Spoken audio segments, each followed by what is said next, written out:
Ready? ઓમ નમો નારાયણ. બેટા લાવ mobile આ બાજુ. આજે આજે આ બેન છે અને એમને કેન્સર થઈ ગયેલા હતા. તો શું નામ છે બેન તમારું? રમીલાબેન. રમીલાબેન, ક્યાંથી આવો છો? સૈદપુરથી.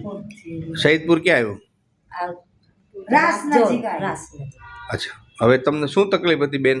મને ગાંઠ મોટી થઈ નથી બાપુ. કેટલી ગાંઠ હતી? કેવડી હતી? ખાસી આવડી મોટી હતી. કેન્સરની ક્યાં હતી? આ બગલમાં.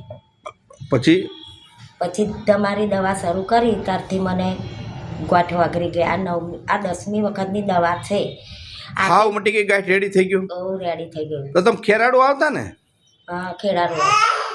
તો હવે પૈસાની સગવડ નથી તે આપે ના 30 તારીખે. હા, પણ તમારે આવવાનું, હું તમને ભાડાના પૈસા તો આપું છું બાપુ. પણ આ ફેર મારે નવરાશ ના મળી એટલે ના. એ મારો છોકરો જેડા જેડા હે. કેટલા પૈસા હું તમને ભાડાના આપું છું? ભાડાના મને તો અત્યારે ભાડું આલો જ છો મને. તો પણ આવતા હોય ને તમારે શું ચિંતા છે? હે, હા. તમને હું ભાડાના પૈસા આપું છું તો તમને કેન્સર મટી ગયું ને? તો તમે જીવતદાન ન મળ્યું નવું? મળ્યું ને બાપુ, એ મટાડી.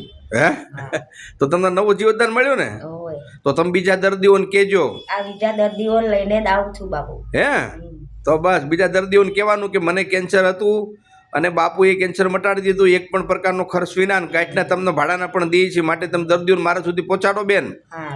હા, હા. રેડી થઈ ગયું ને બધું? રેડી થઈ ગયું. વાહ બેન વાહ. નમો નારાયણ. નમો નારાયણ.